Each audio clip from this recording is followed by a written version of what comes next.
제로니무스라는 교수팀이 인간의 DNA와 수명에 관한 연구를 했어요. 그러니까 DNA와 수명에 관한 연구. 그러니까 DNA의 끝에 보니까 텔로미어라는 게 있더라는 거예요. 그림을 보여주세요. 텔로미어라는 게 있는데 이 텔로미어가 점점 짧아질수록 인간의 수명도 짧아지고 텔로미어가 길면 인간의 수명도 길어진다는 거예요. 그러면 어떤 사람이 길고 어떤 사람이 짧을까 연구를 했는데 가난한 사람이 부유한 사람보다 짧다라는 거예요. 그러니까 가난하고 스트레스를 많이 받고 살아가는 사람은 수명도 어떻게 된다는 거예요? 짧아진다 그거죠. 그러면 부유하고 스트레스 없이 잘 사는 사람은 수명도 어떻게 됩니까? 길어진다 그런 얘기죠. 그래서 그런가 이렇게 연구를 했더니 예외가 있더라는 거예요. 뭐든지 항상 예외가 있지 않습니까? 그렇죠? 예외가 있는데 가난하지만 텔로미어가 길어서 오래 사는 사람들도 있더라는 거예요. 이게 미국의 그 디트로이트시를 중심으로 이렇게 연구를 했는데 어떤 사람이 가난하지만 이 텔로미어가 길어갖고 오래 사는가 봤더니 그 사람들 주변에 좋은 친구가 있더라는 거예요. 좋은 친구, 믿음의 동역자, 이런 공동체 안에서 서로 자신의 아픔과 그 자신의 문제를 내려놓고 대화하고 이야기할 수 있는 그런 사람이 있는 사람은 그 수명도 당연히 길어진다라는 거예요. 근데 그런 가난한데 스트레스도 쌓이는데 나의 아픔과 나의 고민과 이런 문제를 해결할 수 없는 사람들은 상대적으로 수명도 짧아지더라 이런 거라는 거죠. 제가 이걸 보면서 참 교회 공동체가 은혜다 이런 생각이 들었어요. 할렐루야. 여러분 교회가 뭡니까? 우리가 혼자 신앙생활하는 게 아니에요. 우리가 함께 신앙생활합니다. 교회에 나와서 한 분 하나님을 섬기면서 함께 예배드리고 함께 밥 먹고 함께 운동하고 함께 즐거워하는 것. 할렐루야. 그래서 나의 고민이 있고 나의 문제가 있고 나의 아픔이 있으면 그것을 교회 공동체의 기도 제목을 내려놓고 함께 기도하고 함께 신앙생활하는 것. 그럴 때 우리의 수명도 길어지게 될 줄 믿으시기 바랍니다. 오늘 저는 하나님을 경외하는 자가 받는 복이라는 제목으로 하나님의 말씀을 나누려고 합니다. 여러분 세상 사람들이나 예수 믿는 사람들이나 다 뭐 받고 싶어요? 복 받고 싶죠. 복. 여러분 좋아하는 주제가 뭡니까? 이 복 아닙니까? 복이 뭘까? 여러분 세상 사람들이 여기는 복이 있더라는 거예요. 중국의 옛날에 주나라에서 첫 번째 왕이었던 무왕이 기자라는 신하에게 질문을 했습니다. 뭐라고 질문했냐면 복이 뭐냐? 도대체 사람들은 다 복 받길 원하는데 복이 뭐냐? 그러자 기자라는 신하가 복에 대해서 왕에게 대답합니다. 왕이시여 복이란 이런 겁니다. 그리고 5가지를 얘기합니다. 첫째, 수입니다. 수가 뭡니까? 장수한다라는 거예요. 장수. 그럼 목숨을 오랫동안 이 세상에 살아야 그게 복이라는 거죠. 두 번째, 부입니다. 재물을 많이 소유한 게 복입니다. 이렇게 얘기했어요. 세 번째, 강령입니다. 몸이 건강하고 마음이 평안한 것이 복입니다. 네 번째, 유호도. 덕을 즐겨 쌓으며 사람에게 존경을 받는 것이 복입니다. 이렇게 얘기했어요. 5번째, 고종명. 사람이 자기에게 주어진 수명대로 살다가 죽는 것. 이 5가지가 사람들이 원하는 복입니다. 이렇게 얘기했어요. 진짜 멋진 말 아닙니까? 그래서 이 중국에서는 이것을 오복이라고 말합니다. 그래서 이게 복의 기준이 됐다라고 해서 오복이라고 말합니다. 그런데 여러분 우리가 알고 있는 복과 이 오복과는 조금 차이가 있죠. 여러분 민간에서는 오복을 달리 말합니다. 민간에서는 뭐라고 얘기하냐면 이빨이 좋은 게 복이라는 거예요. 뭐가요? 왜 이빨이 좋은 게 복인가? 이빨이 좋아야 잘 씹을 수 있잖아요. 여러분 연세가 들어서 이빨이 약한 분들은요 뭘 못 드십니까? 오징어를 못 먹어요. 왜? 이빨이 약하면 딱딱한 오징어를 어떻게 씹습니까? 그래서 이빨이 좋아야 잘 씹어야 건강하게 오래 산다. 이빨이 좋은 게 복이고요. 두 번째는 자손이 많은 게 민간에서는 복이라고 해요. 그러니까 대가 끊기지 않는 게 복이라는 거죠. 세 번째 민간에서 복은 부부가 백년해로 하는 거예요. 혼자 살면 얼마나 외로워요. 근데 부부가 같이 오랫동안 사는 것만큼 복된 게 없다라는 거죠. 네 번째는 손님을 대접할 수 있다면 복이라는 거예요. 손님을 대접할 수 있다. 그만큼 내가 경제적인 여유가 있다. 그 얘기죠. 다섯 번째는 명당에 묻히는 게 복이에요. 명당에 묻히면, 그래서 여러분 털을 잘 써야 된다. 풍수지리에서 그런 얘기를 하지 않습니까? 그래야 자손 대대로 복을 전해줄 수 있다. 민간에서는 이렇게 얘기합니다. 자, 여러분, 유교에서는요, 수와 부와 강령과 유호독과 고정령을 복이라고 말하고, 민간에서는 치아와 자손과 백년해로 손님 대접 명당을 복으로 여깁니다. 그러면 성경에서는 이게 중요한 거 아니겠습니까? 성경에서는 무엇을 복으로 여길까요? 구약 성경에 보니까 복이라는 단어를 두 단어로 표현했어요. 첫 번째 복은 뭐냐면 바라크라는 복이 있고요. 두 번째 복은 아샤르라는 복이 있어요. 여러분, 제가 오늘 설교를 하면서 이 바라크와 아샤르를 계속해서 얘기할 거예요.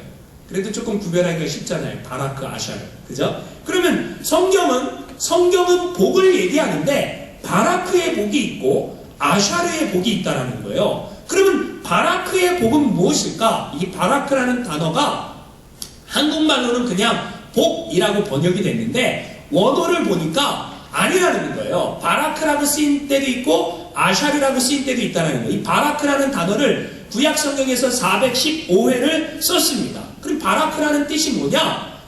이게 바라크라는 뜻은 경배하다, 무릎을 꿇다, 이런 뜻이에요. 그런데 경배하고 무릎을 꿇는 자들에게 하나님께서 주시는 복이라는 거죠.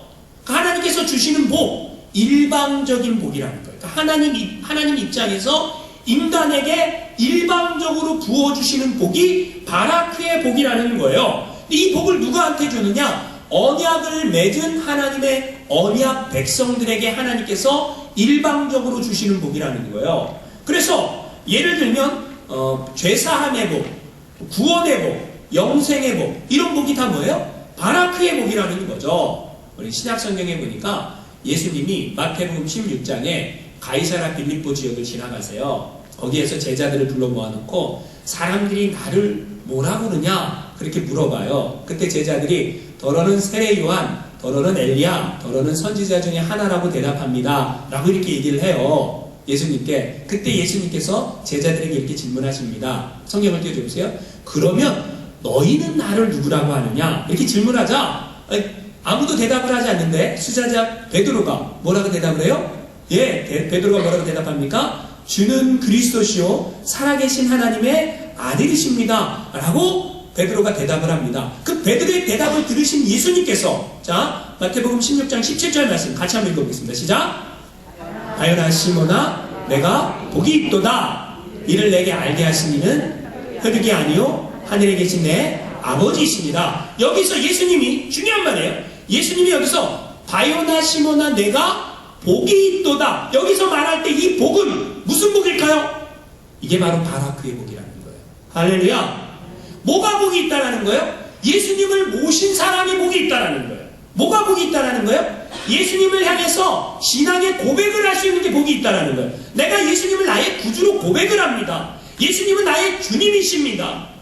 예수님 안에 생명이 있습니다. 이 고백을 할 수 있는 것, 그것이 바로 하나님의 은혜이고 복이라는 거예요. 이 바라크의 축복이라는 거죠. 그래서 여러분, 이 세상에서 가장 큰 복이 무엇이냐? 라고 물어본다면 다른 복이 아니라 무슨 복이에요? 바라크의 축복이라는 것. 하나님 입장에서 우리로 하고 하나님의 자녀 삼아주신 그 영생의 은혜. 할렐루야. 이 바라크의 축복보다 더 귀한 게 없다라는 거죠. 제가 수요 예배 때마다 출애굽기 강해를 했어요. 근데 얼마 동안 했냐면 2년 동안 했어요. 2년 동안.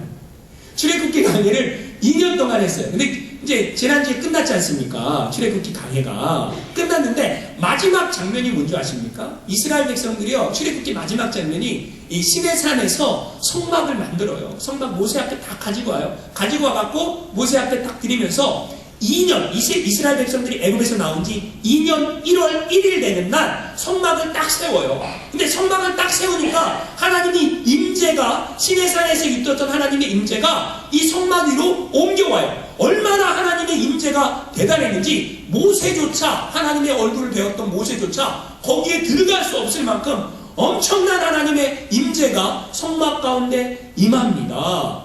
왜 하나님이 이걸 보여주실까요? 왜 하나님이 성막을 만들라고 하실까요? 다른 게 아니라 광야 길을 걷는 이스라엘 백성들과 하나님이 이렇게 말씀하시는, 내가 너희와 함께 할게. 그 함께하는 복, 그게 무슨 복이라고요? 바라크의 복이라는 거예요. 하나님이 이스라엘 백성과 함께하는 복. 근데 이거보다 더 큰 복은 없다라는 거죠. 이거보다 더 놀라운 복은 없다라는 거죠. 할렐루야. 여러분, 예레미야 2장에 보니까 광야 생활을 하는 이스라엘 백성들을 향해서 하나님이 뭐라고 말씀하시냐면, 그때가 신혼이었다, 이렇게 얘기했어요. 뭐라고요? 그때가 신혼이었다. 신혼, 광야 생활을 하는 이스라엘 백성들과 함께 걷는 그게 신혼이었다. 그 신혼이 얼마나 좋습니까? 아무것도 없어도 괜찮아요. 누구만 있으면 돼요? 당신만 있으면 나는 행복해. 할렐루야. 우리가 그랬잖아요. 다. 저만 그랬나? 난 당신만 있으면 행복해. 그게 신혼 아닙니까? 근데 하나님과 이스라엘 백성들이 함께 걸어가면서 우리는 하나님 때문에 행복해요. 우리는 하나님 때문에 좋아요. 그거 있잖아요. 그게 바라크의 축복이라는 거예요. 할렐루야. 여러분, 그 축복, 지금 예수님이 너무나 잘 알고 계시기 때문에 베드로가 이 고백을 하자, 베드로에게 예수님께서 그런 얘기를 하시는 거예요. 바요나 시몬아, 네가 진짜 복이 있다. 할렐루야. 오늘 우리한테 예수님이 너희가 진짜 복이 있다, 이렇게 말씀하신다라는 거죠. 여러분, 과거에는 베드로가 들었지만 오늘 우리를 향해서 예수님이 너희가 진짜 복이 있는 사람이다, 이렇게 말씀하시는 줄 믿으시기 바랍니다. 그럼 여러분, 바라크의 복이 진짜 복인데 우리가 원하는 복은 그 바라크의 복보다는 조금 떨어지는 복을 원한다라는 거예요. 바라크의 복이 하나님께서 일방적으로 주시는 그 은혜의 복이라면 우리가 원하는 복은 아샤르의 복이에요. 뭐라고요? 아샤르. 아샤르의 복이 뭘까요? 아샤르라는 단어가 구약 성경에 45번 등장합니다. 그런데 의미가 달리 쓰였어요. 27번은 복이라고 쓰였고요. 그런 의미로 쓰였고 18번은 기쁨이라는 뜻으로 쓰였어요. 근데 여러분, 이 아샤르가 쓰여졌던 대표적인 성경 구절은 시편 1편 1절이에요. 우리 같이 한번 읽어보겠습니다. 한번 읽어보겠습니다. 시작. 복 있는 사람은 악인의 꾀를 따르지 아니하며 죄인 길의 길에 서지 아니하고 오만한 자들의 자리에 앉지 아니하고. 여러분, 지금 여기서 복 있는 사람이라고 말하는 이 복이 어떤 복이라고요? 아샤르의 복이라고요. 아샤르의 복이다. 근데 이 바라크는 하나님이 우리를 향해서 일방적으로 부어주시는 복이라면 아샤르의 복은 달라요. 아샤르의 복은 뭐냐면 쌍방간의 복이에요. 무슨 말이냐면 하나님 앞에 이 복을 받을 수도 있고 받지 못할 수도 있다, 이런 복이에요. 뭐라고요? 제가 지금 뭐라 그랬습니까? 하나님께서 주시는 복을 받을 수도 있고 못 받을 수도 있다. 그래서 이 아샤르의 복은 조건적 복이라는 거예요. 자, 예를 들어서 시편 1편 1절에 뭐라 그래요? 복 있는 사람은 뭐래요? 악인의 꾀를 쫓지 아니하고 죄인의 길에 서지 아니하고 오만한 자의 자리에 앉지 아니하며. 자, 복 있는 사람은 악인의 꾀를 쫓으면 안 돼요. 죄인의 길에 서면 안 돼요. 오만한 자의 자리에 앉으면 안 돼요. 그럴 때 하나님이 복을 주시겠다라는 거예요. 만약에 그렇게 하면 복이 임한다라가 안 임한다고요? 복이 안 임한다라는 거예요. 그러니까 우리의 신앙의 태도, 우리의 신앙의 자세에 따라서 하나님이 우리에게 복을 주실 수도 있고 복을 안 주실 수도 있다. 우리는 뭘 원해요? 복 받기 원하잖아요. 할렐루야. 근데 이게 이 아샤르의 복은 우리의 태도에 따라, 우리의 자세에 따라 복이 임할 수도 있고 안 임할 수도 있다라는 거예요. 그러면 오늘 여러분 시편 112편 1절 말씀 한번 같이 읽어보겠습니다. 112편 1절 시작. 할렐루야. 여호와를 경외하며 그의 계명을 크게 즐거워하는 자는 복이 있도다. 이 112편 1절 말씀도 무슨 복이에요? 아샤르의 복이라는 거예요. 왜요? 조건적 복이라는 거죠. 어떤 사람에게 복이 임한다는 거예요? 여호와를 경외하며 그의 계명을 지키는, 즐거워하는 사람에게 복이 있지, 여호와를 경외하지도 않고 그의 계명을 즐거워하지도 않으면 복이 임하지 않는다라는 거예요. 오늘 우리가 여호와를 경외해서 하나님을 즐거워해서 이 예배당에 나와서 하나님 앞에 예배를 드린다, 이때 우리가 갖는 이 자세, 그래서 하나님이 우리의 이 태도와 자세를 보고 하나님이 하늘문을 여셔서 복을 주실 때 그때의 그 복은 뭐라는 거예요? 아샤르의 복이다 이 말이죠. 할렐루야. 이 아샤르의 복은 우리의 태도와 굉장히 밀접한 관계가 있다라는 거예요. 그러면 오늘 본문 시편 128편은 어떤 복일까요? 바라크의 복입니까? 아샤르의 복입니까? 아샤르의 복이라는 거예요. 여러분 오늘 이 시편 128편에 부제가 있어요. 성전에 올라가는 노래라는 거예요. 뭐라고요? 성전에 올라가는 노래. 근데 성전에 올라가는 노래인데 128편만 볼 게 아니라 128편이 126편, 127편, 128편이 다 성전에 올라가는 노래예요. 함께 묶어져 있는 거예요. 그런데 126편 1절 말씀 우리 같이 한번 읽어보겠습니다. 시편 126편 1절 시작. 여호와께서 시온의 포로를 돌려보내실 때에 우리는 꿈꾸는 것 같았도다. 이게 이 시의 배경이 무슨 말입니까? 바벨론 포로에서 돌아왔다라는 거예요. 여러분 바벨론 포로에서 돌아왔다 이게 무슨 말입니까? 바벨론 포로로 끌려갈 때 예배를 드리고 싶어도 드릴 수 없었어요. 이스라엘 백성 남편은 전쟁터에 끌려갑니다. 아들은 포로가 됩니다.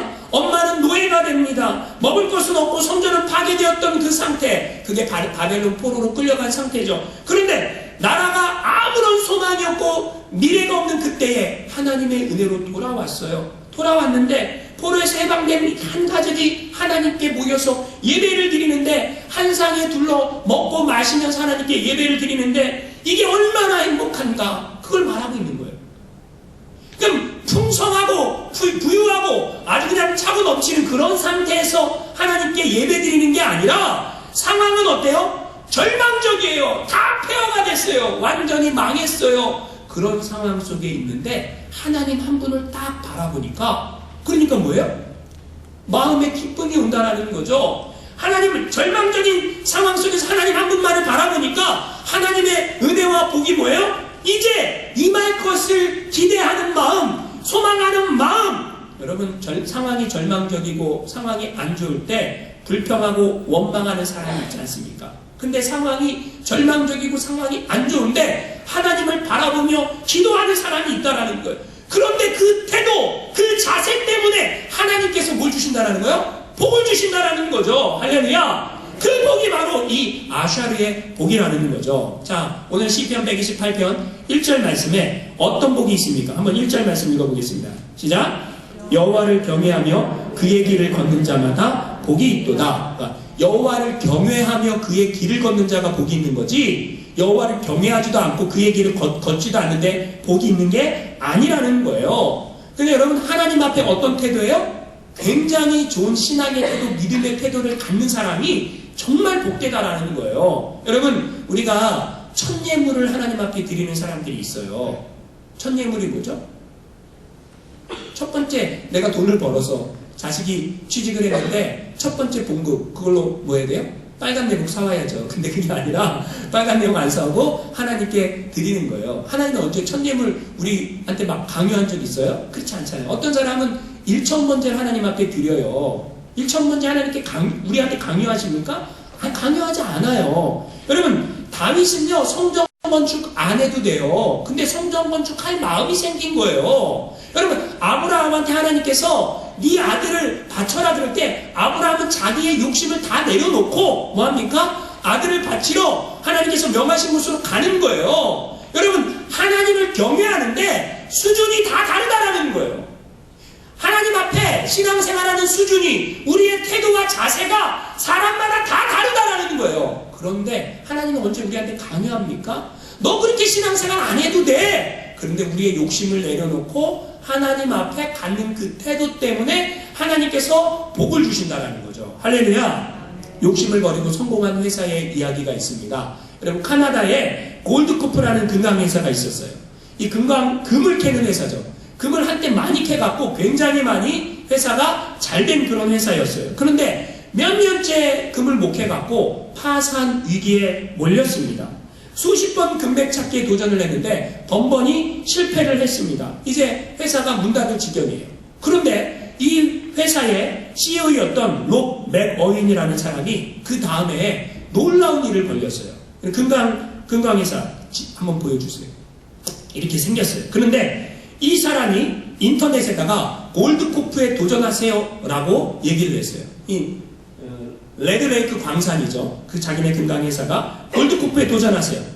금을 찾아내는 사람한테 57만 5천 달러의 현상금을 주겠습니다. 57만 5천 달러. 그리고 뭘 했냐면 자기 회사 이 그 금강회사의 지질도, 금강회사의 구조, 이 모든 정보를, 그러니까 특급 비밀, 1급 비밀을요 다 인터넷에 공개를 한 거예요. 누구라도 금맥을 찾기만 하면 상금을 주겠다라고 딱 다 내려놓고, 그러니까 사람들이 주변에서 미쳤다, 망하려고 이제 바보 같은 짓을 한다, 우리 회사 이제 끝났다, 망했다, 이렇게 사람들은 얘기를 하고 있는데 놀라운 일이 일어났습니다. 결과가 어떻게 됐냐? 대성공이었다는 거예요. 어떻게 대성공이 됐냐? 공모를 냈는데 몇 주 만에 수십 명의 사람들이 도전을 했어요. 거기에 보니까 지질학자, 수학자, 컨설턴트, 이 금강, 이 찾는 전문가들이 그걸 다 다운받아갖고, 그걸 가지고 연구를 해갖고, 알아냈다라는 거예요. 근데 참 재밌는 것은, 누가 여기에 도전을 했나? 경쟁회사의 금맥 찾기 전문가들이 상금 바라보고 여기에 도전을 했다라는 거예요. 그래서 이 사람들이 큰 곳, 금이 나올 만한 중요한 곳, 거기를 110군데를 찍어줬어요. 110군데를 찍었는데 그 중에 50%는 이미 이 회사가 알고 있는데요. 근데 나머지 50%는 모르는 데였던 거예요. 그래서 거기를 팠더니 거기에서 자그만치 금이 220톤의 금이 나왔어요. 220톤이라니까 여러분 금이 220톤이니까 감이 안 잡히죠? 금 한 돈이 3.75g이에요. 가만하잖아요. 금 한 돈이. 근데 220톤의 금이 나왔다. 어마어마한 금이 나온 거죠. 그래서 부도 위기였던 그 회사가 그 부도를 딛고 아주 유망한 금강 회사가 됐다. 연매출 1억 달러의 회사가 연매출 90억 달러의 세계에서 두 번째 가는 금강 회사가 됐다. 그런 이야기입니다. 여러분, 우리가 욕심을 조금 내려놓고 하나님께서 무엇을 우리에게 원하시는지 그 하나님을 경외하는 마음을 갖는다면 하나님께서 우리에게 엄청난 은혜와 복을 주실 줄 믿으시기 바랍니다. 그러면 여러분, 구체적으로 여호와를 경외하면 어떤 복이 임할까요? 오늘 성경은 그것을 얘기하고 있어요. 자, 2절 말씀 한번 같이 읽어보겠습니다. 시작! 내가 내 손이 수고한 대로 먹을 것이라 내가 복되고 형통하리로다. 할렐루야. 여러분, 손이 수고한 대로 먹는 것이 복인 줄 믿습니까? 성경 열왕기서에 보니까 아합 왕이라는 아주 악한 왕이 있습니다. 아합이라고. 이스라엘 왕들 가운데 가장 악한 왕이죠. 부인 이세벨이고, 그리고 그 이세벨이 바알 신전을 짓고 바알의 제사장들을 들여오고 아주 나쁜 일, 최고 나쁜 일은 이 아합 때에 가장 많이 했습니다. 그러니까 하나님이 화가 났어요. 그래서 엘리야 선지자를 보내갖고 이렇게 얘기합니다. 엘리야 선지자가 말하는 거예요. 내 말이 없으면 이 땅에 3년 6개월 동안 비가 오지 않을 것이다. 이렇게 얘기했어요. 자, 이스라엘 백성들은 누가 복을 준다고 생각했어요? 이 아합 때에 바알과 아세라가 상징하는 게 풍요와 다산이에요. 풍요와 다산을 누가 준다고 생각했어요? 바알과 아세라가. 그런데 하나님 말씀은 뭐예요? 내 말이 없으면 비가 오지 않으리라. 비가 안 오면 어떻게 돼요? 풍요와 다산은 사라지는 거예요. 여러분, 누가 복을 주십니까? 하나님이 복을 주시는 거예요. 우리 손이 수고한 대로 먹을 수도 있고 우리 손이 수고한 대로 못 먹을 수도 있다는 거예요. 그런데 여호와를 경외하며 그의 길을 걷는 자마다 손이 수고한 대로 먹을 수 있는 은혜와 복을 하나님께서 주시겠다 약속하신다라는 거예요. 할렐루야. 여러분, 한국에 가면 전라도에 증도라는 섬이 있습니다. 그 섬이 특이한 점은 뭐냐면 90%가, 섬 주민의 90%가 예수를 믿어요. 할렐루야. 놀라운 거죠. 그리고 또 예수를 잘 믿는 섬이 있는데 서해에 가면 백령도라는 섬이 있습니다. 그 섬은 80%가 예수를 믿습니다. 할렐루야. 근데 특이한 일이 일어나는 거예요. 뭐가? 이 두 섬은요, 주일이 되면 문을 여는 가게가 없어요. 그리고 뭐예요? 다 같이 예배를 드립니다. 근데 하나님의 은혜가 뭐냐면 이 두 섬에는 자연재해가 안 일어난다는 거예요. 정말 신기하게 메뚜기가 농작물을 망치는 경우가 없습니다. 해충이 농작물을 망치는 경우가 없습니다. 심지어는요, 태풍도 비껴갑니다. 할렐루야. 아니 어떻게 그런 일이? 예, 여호와를 경외하며 하나님의 말씀대로 살아갔더니 하나님께서 그런 은혜를 주셨더라. 그 섬에 사는 사람들의 간증이라는 거죠. 여러분, 하나님을 경외하는 사람들에게 하나님께서 은혜와 복을 주실 줄 믿으시기 바랍니다. 여러분, 또 어떤 복이 있다 그래요? 3절 말씀해 보니까 가정이 복을 받습니다. 3절 말씀 읽어보겠습니다. 시작. 내 집 결실한 포도나무 같으며 어린 감람나무 같으리로다. 여러분, 여호와를 경외하는 사람들에게 하나님께서 은혜를 주시는데 아내는 결실한 포도나무 같다. 뭐예요? 여러분, 결실한 포도나무 보기만 해도 좋지 않습니까? 예? 아내가, 엄마가 그 자리를 지키는 거예요. 자식은 어린 감람나무 같다. 어린 감람나무가 뭐죠? 올리브나무. 올리브나무에 뭐가 나와요? 열매, 올리브 열매 있지 않습니까? 올리브 열매가 있고 올리브 기름을 짜죠. 아이들에게 미래가 있고 소망이 있는 거예요. 여러분, 아이들에게 미래가 있고 소망이 있다. 이거 좋은 겁니까? 나쁜 겁니까? 좋은 거죠. 여러분, 우리가 우리의 자식들의 미래를 책임져 줄 수 있습니까? 어떤 부모는 그렇게 생각을 해요. 내가 내 자식의 미래를 책임져 줄 수 있다. 아니요, 착각입니다. 여호와를 경외하는 자가 받는 복이 있다라는 거예요. 내가 아무리 많은 돈을 투자해갖고 내 자식을 학원 보내고 내 자식을 돕고 그래도 걔가 잘못되려면 그 인생이 안 풀리려면 안 풀릴 수 있다라는 거예요. 그런데 내가 그렇게 하지 않아도 하나님 앞에 기도했더니 하나님 말씀대로 살았더니 하나님을 경외했더니 하나님께서 어떻게 해요? 그런 복을 주실 수도 있다라는 거예요. 그런데 그런 복을 누릴 수 있는 게 여호와를 경외하며 그의 길을 걷는 자가 그 복을 누릴 수 있다라는 거예요. 세 번째 복이 있습니다. 장수와 평강의 복이에요. 6절 말씀 읽어보겠습니다. 6절 시작. 내 자식의 자식을 볼지어다. 이스라엘에게 평강이 있을지어다. 여러분, 자식의 자식을 본다. 이 말은 뭐예요? 손자를 봤다라는 얘기죠. 손자를 보려면 오래 살아야 됩니까? 짧게 살아야 됩니까? 오래 살았다는 얘기죠. 아니, 손자를 봤는데 오래 안 살면 이상한 거죠. 그럼 자식이 예쁩니까? 손자가 예쁩니까?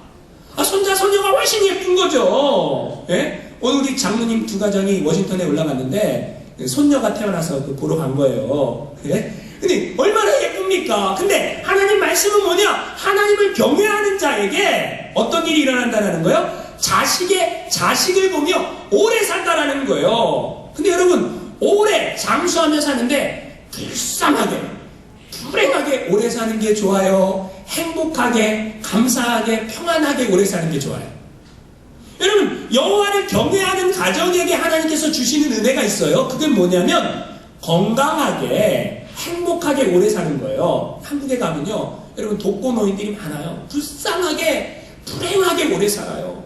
왜냐하면 자식들이 하나님을 경외해야 부모를 공경하는데 자식들이 하나님을 경외하지 않으니까 부모 나몰라라예요. 그러니까 호적에 자식들이 있으니까 정부에서 보조금도 못 타요. 그런 노인들이 얼마나 많은지 몰라요. 그래서 한국이 지금 대한민국 노인 자살률이 청소년 자살률보다 몇 배는 높아요. 왜 그렇습니까? 여러분, 오래 산다고 다 좋은 건 아니에요. 뭐가 있어야 좋은 거예요? 예, 평안해야 좋은 거예요. 그 평안이 어떻게 임하느냐? 하나님을 경외할 때 그 가정에 하나님께서 주시겠다, 그거지 아무한테나 주는 게 아니라는 거죠. 여러분, 자, 이 말씀을 다 종합해보면 오늘 시편 128편의 말씀이 뭐냐면 하나님이 복을 주시는데 이 복은 어떤 복이라고요? 아샤르의 복이라는 거예요. 근데 이 복은 내가 어떤 자세를 갖는가, 내가 어떤 신앙의 태도를 갖는가, 여기에 따라서 복이 임할 수도 있고 안 임할 수도 있다라는 거예요. 할렐루야. 그렇다면 여러분, 우리가 신앙의 자세를 어떻게 될까요? 바로 가져야 된다는 거죠. 하나님 앞에서 나의 믿음의 자세를, 나의 신앙의 태도를 바로 갖고 하나님을 경외할 때 하나님이 주시는 이 은혜와 복을 누릴 수 있다라는 거예요. 지금 못 누려도요, 여러분, 사람들은 당장 복이 오네요. 끝까지 가봐야죠. 조금 기다려 봐야죠. 지금 속상한 일이 있어도 내가 하나님 이렇게 경외한데 왜 하나님 나한테 빨리 안 들어줘? 조금 기다려 보세요. 좋은 일이 있을 거예요. 할렐루야. 한번 옆에 있는 분들 얘기해주세요. 좋은 일이 있을 겁니다. 조금만 참으세요. 할렐루야. 우리의 마음의 태도에 따라서, 우리의 마음의 자세에 따라서 하나님의 은혜가 달라진다라는 거예요. 어느 마을에 지혜로운 노인이 살고 있었어요. 근데 하루는 그 마을에 여행객이 지나가면서 이 노인에게 질문합니다. 어르신, 이 마을 어떻게 살기가 좋습니까? 그러자 이 노인이 그 여행객에게 다시 질문합니다. 어떻게 당신이 살던 마을은 살기 좋았습니까? 그러자 이 여행객이 대답합니다. 아니요, 제가 사는 마을은 사람들이 서로에 대해 불신과 비판이 있고 나쁜 소문이 나서 살기가 좋지 않습니다. 저는 그 마을 떠나고 싶어요. 이렇게 얘기를 하는 거예요. 그러자 노인이 대답을 합니다. 우리 마을도 당신의 마을과 다를 바가 없습니다. 똑같습니다. 그 대답을 들은 여행객이 돌아갑니다. 그리고 조금 있다가 다른 여행객이 온 거예요. 그리고 이 다른 여행객이 또 질문합니다. 어르신, 이 마을은 살기가 좋습니까? 그러자 노인이 또 다시 질문합니다. 당신이 살던 마을은 어땠습니까? 그러자 두 번째 여행객이 제가 살고 있는 마을은 참 살기 좋아요. 사람들은 친절하고 따뜻하고 서로 도와주며 살지요. 이렇게 대답을 합니다. 그러자 노인이 미소를 보내며 대답을 합니다. 우리 마을도 당신의 마을과 똑같습니다. 우리 마을 사람들도 서로 정을 나누고 따뜻한 마음으로 격려하고 기도하고 살고 있습니다. 이렇게 대답을 합니다. 그리고 두 번째 여행객은 그 대답을 듣고 돌아갑니다. 이 첫 번째 여행객과 두 번째 여행객이 돌아가고 나자 옆에 있던 손녀가 할아버지한테 물어보는 거예요. 할아버지, 왜 첫 번째 사람한테는 우리 마을이 살기 나쁜 마을이라고 얘기하고 두 번째 사람들한테는 우리 마을이 살기 좋은 마을이라고 왜 그렇게 얘기해요? 이렇게 손녀가 물어보자 할아버지가 이렇게 대답을 합니다. 사람들은 어디 가나 자기 마음을 가지고 다니는 법이란다.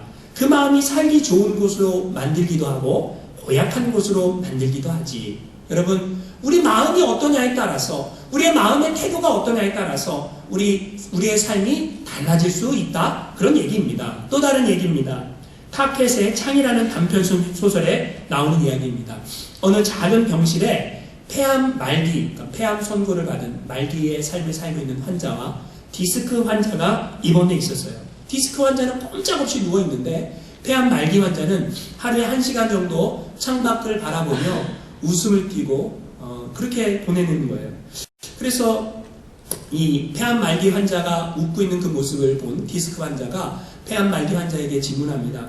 아니, 뭐가 그렇게 바깥에 좋은 것이 보여서 그렇게 웃습니까? 그러자 폐암 말기 환자가 눈을 지그시 감으면서 이렇게 대답을 합니다. 바깥에 아름다운 호수가 있고 그 위에는 조그만 배들이 다니고 있고 백조들이 놀고 있네요.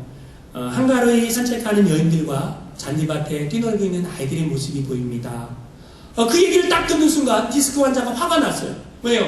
나는 지금 창가가 아니고 이 창가 반대쪽이라서 내가 그 모습을 못 보니까 나의 행복을 저 사람한테 지금 빼앗긴 거 아닌가. 언젠가 저 사람이 죽으면 내가 저 자리를 차지하리라. 이런 마음으로 디스크 환자가 누워있어요. 그런데 이 사람의 바람대로일까? 얼마 후에 폐암 환자가 밤에 막 심하게 기침을 하면서 신음을 합니다.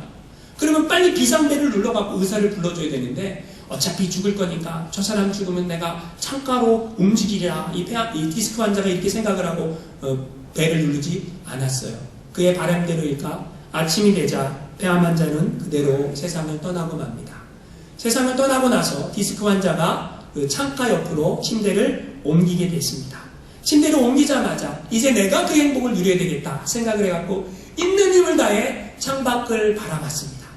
근데 창밖을 딱 바라보고 깜짝 놀랐어요. 왜냐하면 그 창밖에는 호수도 없었고 배도 없었고 여인들의 모습도 뛰노는 아이들의 모습도 없이 콘크리트 절벽만 보였어요. 여러분, 무엇을 작가가 말하고 싶은 겁니까? 사람은 자기 마음에 그리는 대로 살게 된다는 거예요. 내 마음에 아름다운 것, 내 마음에 좋은 것을 그리면 좋은 것이 보이는 거예요. 내 마음이 썩어있고 부패하고 타락해 있으면 세상이 다 부정적으로 보이고 세상이 다 타락해 보이고 아름답지 않게 보인다는 거예요. 여러분, 우리가 이민 생활을 하고 있습니다. 근데 어떤 분들은 이렇게 힘들게 살아가는 우리의 삶 속에서 기쁨으로 신앙생활하는 분들이 계세요. 근데 어떤 분들은 이렇게 힘들게 살아가면서 당신 때문이야, 누구 때문이야, 이런 상황 때문이야 라고 상황 탓, 환경 탓하고 불평과 원망으로 세월을 보내는 분들도 있다라는 거예요. 여러분, 우리는 이미 예수 그리스도를 구주로 영접해서 바라크의 은혜와 복을 누리며 살고 있습니다. 그냥 천국이 거저 주어졌다라는 거예요. 할렐루야. 이 복보다 놀라운 복은 없습니다. 그런데 우리가 원하는 아슈아리의 복은 우리의 태도, 우리의 자세에 따라 달라진다라는 거예요. 오늘 나는 어떤 신앙생활을 하기를 원하십니까? 어떤 마음으로 하나님을 섬기기를 원하십니까? 오늘 시편 128편 4절에 이런 말씀이 있습니다. 한번 같이 읽어보겠습니다. 시작! 여호와를 경외하는 자는 이같이 복을 얻으리로다. 할렐루야! 여호와를 경외하는 자만이 얻을 수 있는 복이 있습니다.